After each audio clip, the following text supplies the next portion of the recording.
La lluvia golpeaba los cristales del moderno edificio de la Policía Federal en Sao Paulo como dedos impacientes. Detective Inspector Elena Vargas, una mujer mexicana de 42 años con ojos penetrantes y cicatrices invisibles de 15 años resolviendo crímenes, estudiaba las fotografías esparcidas sobre su escritorio. Su transferencia a Brasil había sido voluntaria, una oportunidad de empezar de nuevo tras el caso que casi destruyó su carrera en Guadalajara. «¿Inspector Vargas?». Una voz tímida la interrumpió. Carlos Mendoza, un joven analista forense de 28 años, se acercó con una carpeta en las manos. Sus dedos temblaban ligeramente. Siempre lo hacían cuando tenía noticias importantes. «¿Qué tienes, Carlos?». «El caso de la familia Álvarez. Creíamos que estaba cerrado hace 5 años, pero...». Carlos dejó caer la carpeta sobre el escritorio. «Encontramos algo». Elena alzó una ceja.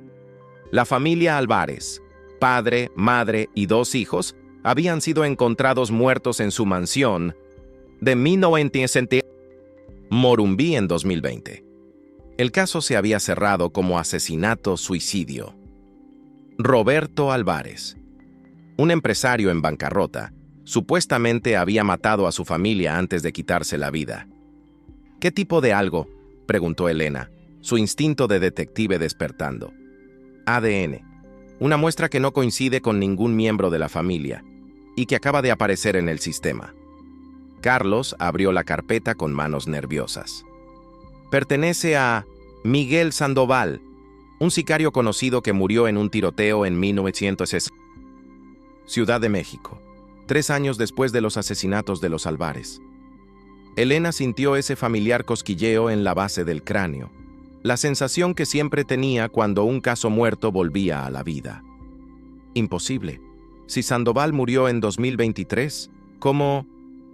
«Ese es el problema, inspector. Según nuestros registros, Miguel Sandoval murió 2 veces.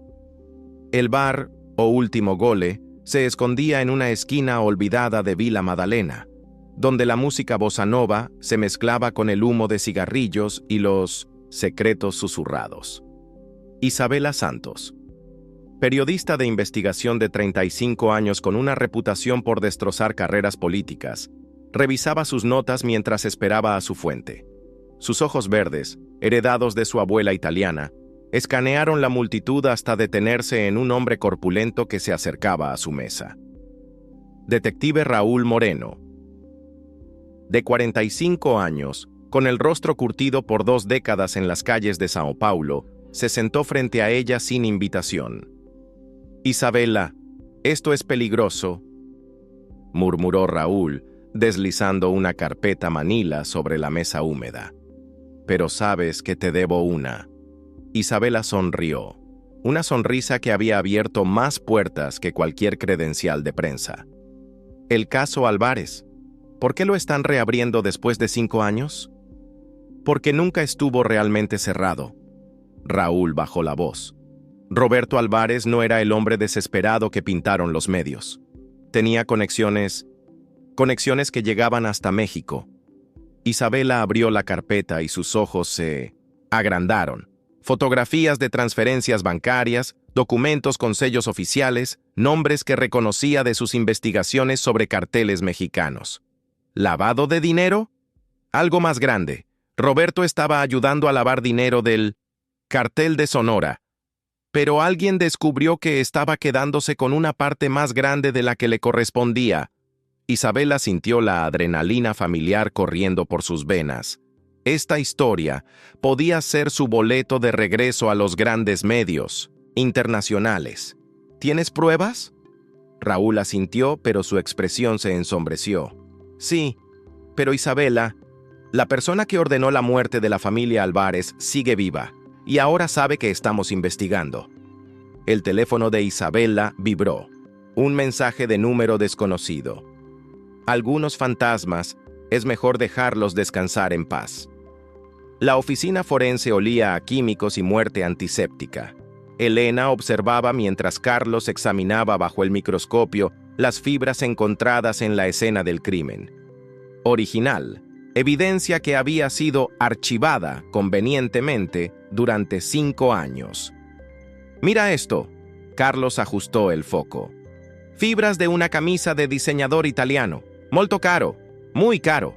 No es el tipo de ropa que usaría un hombre al borde de la bancarrota». Elena estudió las imágenes en la pantalla. Cada detalle le decía que habían estado persiguiendo sombras durante 5 años. Su teléfono sonó. «Vargas». «Inspector, habla capitán Enrique Silva». La voz de su superior sonaba tensa. «Necesito que venga a mi oficina. Ahora». 15 minutos después, Elena se enfrentaba a un hombre que no había visto antes, elegantemente vestido, con ojos fríos como el acero y una sonrisa que no llegaba hasta sus ojos. «Inspector Vargas», Silva se aclaró la garganta, «le presento al licenciado Ernesto Vega, del Consulado Mexicano. Está aquí por el caso Álvarez». Vega se levantó, extendiendo una mano manicurada. «Inspector, he venido a ofrecerle la completa cooperación de mi gobierno. Entendemos que el caso puede tener ramificaciones internacionales». Elena estrechó su mano, sintiendo inmediatamente algo falso en su sonrisa demasiado perfecta. «¿Qué tipo de cooperación?» «Información sobre Miguel Sandoval, por ejemplo. Sabemos que su nombre ha surgido en la investigación». Vega se sentó, cruzando las piernas con la confianza de quien está acostumbrado a controlar conversaciones. «Puedo asegurarle que Sandoval murió en 2023. Cualquier evidencia que sugiera lo contrario es errónea». Elena sintió alarma sonando en su cabeza. «¿Cómo sabe usted que el nombre de Sandoval ha surgido en nuestra investigación?» La sonrisa de Vega vaciló por una fracción de segundo. «Los consulados mantenemos comunicación fluida con las autoridades locales». En ese momento, Carlos irrumpió en la oficina ignorando los protocolos. «Inspector, encontré algo más en las fibras». Vega se tensó imperceptiblemente. «¿Qué encontraste, Carlos?» «Sangre. Sangre que no pertenece a ningún miembro de la familia Álvarez». Carlos miró directamente a Vega. «Y tampoco a Miguel Sandoval». El silencio en la oficina se volvió denso como niebla. Vega se levantó lentamente. «Inspector, creo que hay un malentendido aquí.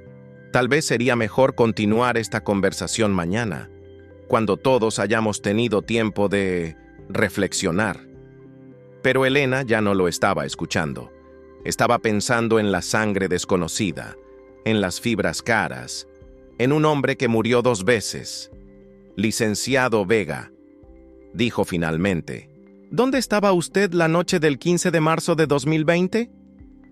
Isabela caminaba por las calles empedradas del centro histórico de Sao Paulo, sus tacones resonando contra el adoquín húmedo. La dirección que Raúl le había dado la había llevado a un edificio colonial que parecía haber visto mejores días, siglos mejores. En el 3er piso, detrás de una puerta sin nombre, encontró lo que buscaba: los archivos privados de doña Carmen Álvarez, la madre de Roberto, quien había muerto 6 meses después del asesinato de su familia, oficialmente de tristeza, extraoficialmente de una sobredosis de ansiolíticos. «Señorita Santos». La voz pertenecía a una mujer mayor con ojos que habían visto demasiado. «Soy Esperanza Rojas, ama de llaves de la familia Álvarez durante 30 años.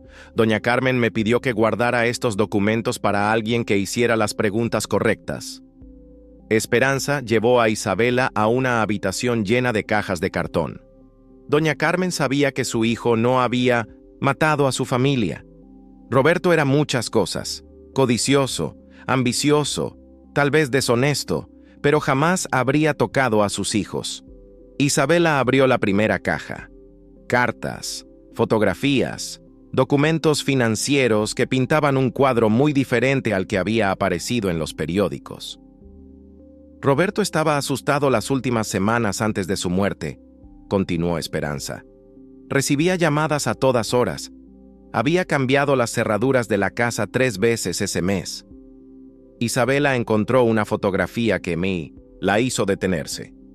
Roberto Álvarez, en una cena elegante, sonriendo junto a un hombre que reconoció inmediatamente, Ernesto Vega.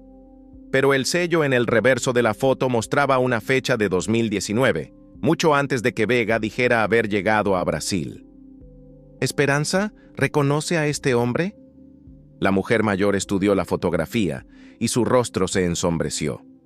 Ese es el hombre que vino a la casa la noche antes de los asesinatos. Roberto discutió con él. Escuché gritos, amenazas. Isabela sintió su pulso acelerarse. ¿Qué tipo de amenazas? El visitante dijo que Roberto había traicionado la confianza de personas muy poderosas, que había maneras de hacer que las traiciones parezcan suicidios.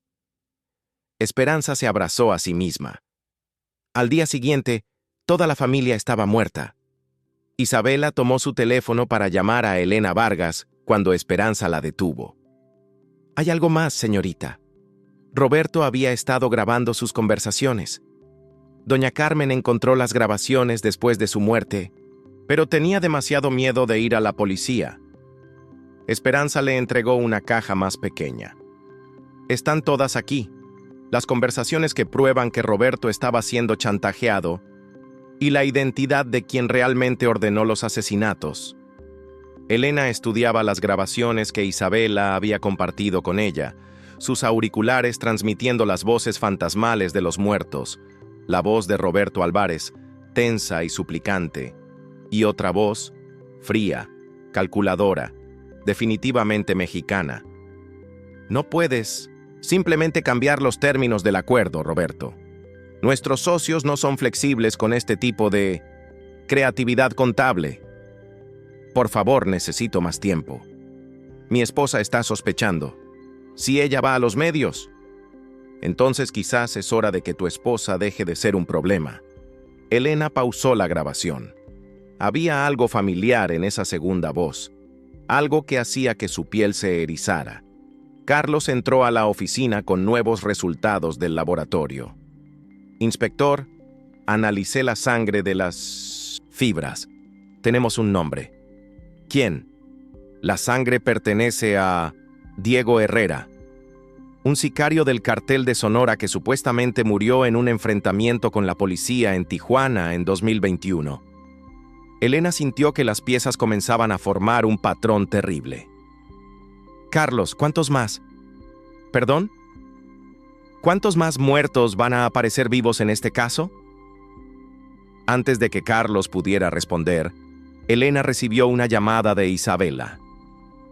«Elena, necesito verte. Tengo información sobre Ernesto Vega que no va a gustarte».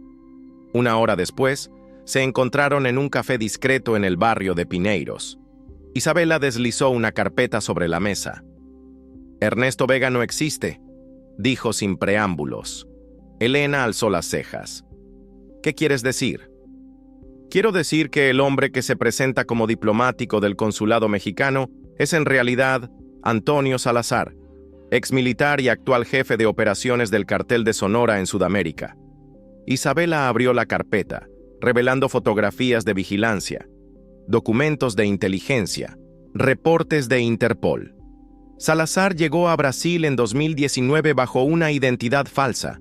Su trabajo era establecer rutas de lavado de dinero usando empresarios locales. Roberto Álvarez era su socio principal. Elena estudió las fotografías. El hombre que conocía como Vega aparecía en múltiples ubicaciones: aeropuertos, bancos, reuniones con figuras conocidas del crimen organizado. ¿Por qué matar a la familia si Roberto era su socio? Porque Roberto se volvió codicioso. Comenzó a quedarse con porcentajes más altos, y peor aún, comenzó a documentar las operaciones como una póliza de seguro. Isabela señaló una transcripción. Según estas grabaciones, Roberto amenazó con exponer toda la operación si no le daban una salida limpia. Elena sintió que todo encajaba. Entonces, Salazar ordenó su muerte, pero la hizo parecer un asesinato-suicidio para cerrar la investigación rápidamente. Exacto. Pero cometió errores, dejó evidencia forense, y ahora, el teléfono de Mintosio. Elena sonó. Era el capitán Silva. «Vargas, necesito que regrese inmediatamente. Tenemos otro cuerpo». Elena sintió un escalofrío. «¿Quién?» «Carlos Mendoza. Lo encontramos en su apartamento hace una hora. Aparente suicidio, pero... ¿Pero qué? Pero dejó una nota que dice que tenía información falsa sobre el caso Álvarez. Y toda la evidencia forense que había recolectado ha desaparecido». El apartamento de Carlos parecía una exhibición perfectamente organizada de desesperación. Elena caminaba por la escena del crimen, notando los detalles que no encajaban. Una taza de café aún caliente, un libro abierto en la página correcta, una computadora que había sido encendida después de la hora estimada de muerte. «Inspector», Detective Moreno se acercó con expresión sombría. «Encontramos algo que debería ver». En el dormitorio de Carlos, detrás de un cuadro, habían descubierto una caja fuerte pequeña. Dentro, copias de toda la evidencia forense del caso Álvarez, fotografías adicionales y una carta dirigida a Elena. «Inspector Vargas, si está leyendo esto significa que mi paranoia estaba justificada. Desde que comenzamos a investigar el caso Álvarez, he tenido la sensación de estar siendo observado. Ayer recibí una visita informal del licenciado Vega, quien me sugirió amablemente que podría estar más cómodo trabajando en otra ciudad. He copiado toda la evidencia y la he escondido en 3 ubicaciones diferentes. Esta es solo una de ellas. Las otras están con personas en las que confío.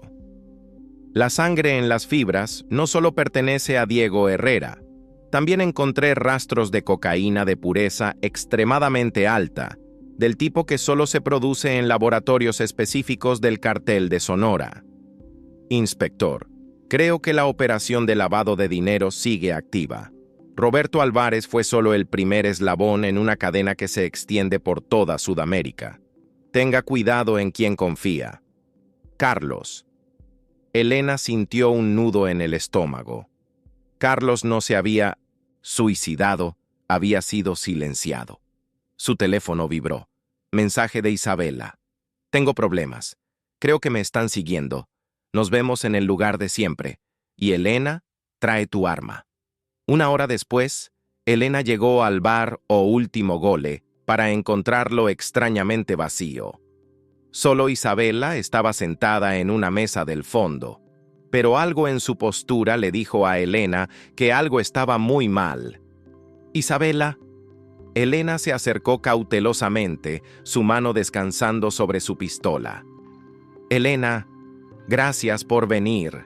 Isabela levantó la mirada, y Elena vio miedo real en sus ojos. «No estoy sola». Desde las sombras del bar emergió una figura familiar. Antonio Salazar, todavía usando la identidad de Ernesto Vega, pero ahora sin ninguna pretensión de diplomacia. «Inspector Vargas». Su voz era suave pero letal. «Me temo que usted y la señorita Santos han estado haciendo preguntas muy incómodas». Elena mantuvo su mano cerca de su arma. Ernesto Vega, o debería decir Antonio Salazar, está bajo arresto por los asesinatos de la familia Álvarez y Carlos Mendoza. Salazar rió, un sonido sin humor. «Inspector, creo que malentiende su situación. Esta no es una confrontación policial, es una negociación empresarial».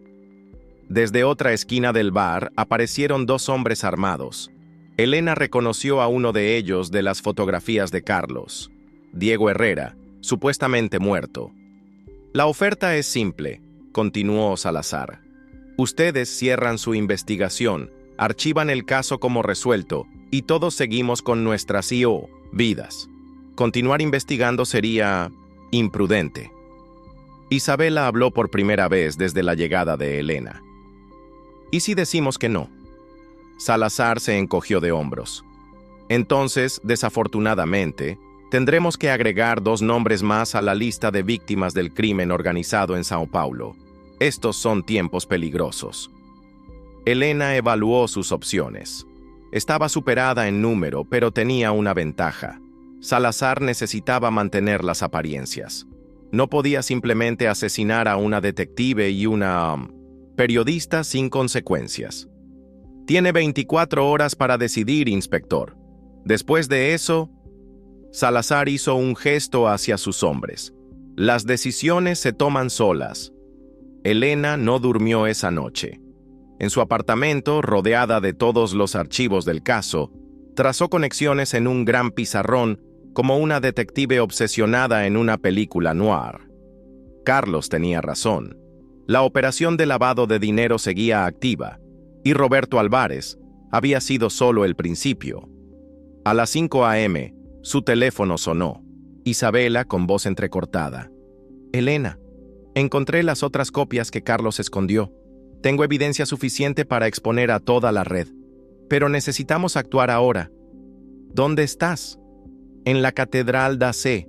Carlos dejó instrucciones específicas. Si algo le pasaba, debíamos encontrarnos aquí al amanecer». Elena sabía que era una trampa, pero también sabía que era su única oportunidad. Tomó su pistola, su placa y todas las copias de evidencia que había hecho. La Catedral d'Ace se alzaba, majestuosa en la bruma matutina de São Paulo. Elena encontró a Isabela en uno de los bancos traseros, pero inmediatamente notó que no estaba sola. Raúl Moreno estaba sentado en el banco de enfrente. «Raúl», Elena se acercó cautelosamente. «¿Qué haces aquí?» Moreno se giró lentamente, y Elena vio algo en sus ojos que la hizo helar. «Esperándote, Elena. Esperando que entendieras que algunas batallas no se pueden ganar». Isabela se levantó, y Elena notó las esposas en sus muñecas. «Elena, es una trampa. Raúl ha estado trabajando para ellos desde el principio». Elena sintió que su mundo se desmoronaba. «¿Por qué, Raúl? ¿Por qué?» Moreno rió amargamente. «Porque tengo una hija que necesita una operación de corazón que cuesta más de lo que ganaré en 10 años. Porque el sistema está podrido, y si no puedes cambiarlo, mejor únete a él». Desde las sombras de la catedral, emergió Salazar con sus hombres. «Inspector Vargas, espero que haya tomado la decisión correcta». Elena miró a su alrededor. Estaba rodeada, superada, traicionada por alguien en quien confiaba, pero tenía un último as bajo la manga. «Salazar», dijo en voz alta, tocando discretamente el botón de grabación en su teléfono. «Antes de que me mate, tengo curiosidad. ¿Por qué no simplemente matar a Roberto? ¿Por qué a toda la familia?» Salazar se acercó, su ego alimentado por la oportunidad de explicar su brillantez. «Porque Roberto había involucrado a su esposa en las operaciones sin nuestro permiso. Ella sabía demasiado, y los niños... Bueno, los niños crecen y hacen preguntas. Entonces los hizo parecer un asesinato-suicidio. Fue perfecto. Un hombre desesperado, arruinado, mata a su familia y luego a sí mismo. Caso cerrado, investigación terminada». Salazar sonrió. «Hasta que usted llegó con sus preguntas incómodas». Elena sintió su teléfono vibrar. La grabación se había enviado automáticamente a 3 direcciones de email diferentes, una función que había configurado después de la muerte de Carlos. «Una última pregunta, Salazar. ¿Cuántas familias más han muerto por su operación de lavado de dinero?» «Las suficientes», Salazar hizo una señal a sus hombres. «Pero ya es suficiente conversación». En ese momento, las puertas de la catedral se abrieron de par en par. Detective tras detective entraron en formación táctica, seguidos por agentes federales y unidades de élite. Capitán Silva dirigía la operación. «Antonio Salazar, está bajo arresto». Elena sonrió mientras Salazar comprendía que había sido engañado. «Verá, Antonio, resulta que no confío en nadie desde la muerte de Carlos. La transmisión en vivo de nuestra conversación ha estado siendo enviada directamente al capitán Silva durante los últimos 10 minutos». Salazar intentó alcanzar su arma, pero los francotiradores ya tenían sus miras puestas en él. En cuestión de minutos, toda la red de Salazar estaba esposada, incluyendo a un Raúl Moreno, que lloraba en silencio. 3 meses después, Elena se sentaba en el mismo café, donde había comenzado todo, leyendo la primera página del periódico Estado de São Paulo. El titular rezaba: Red Internacional de Lavado de Dinero desmantelada, 5 familias asesinadas para proteger operación.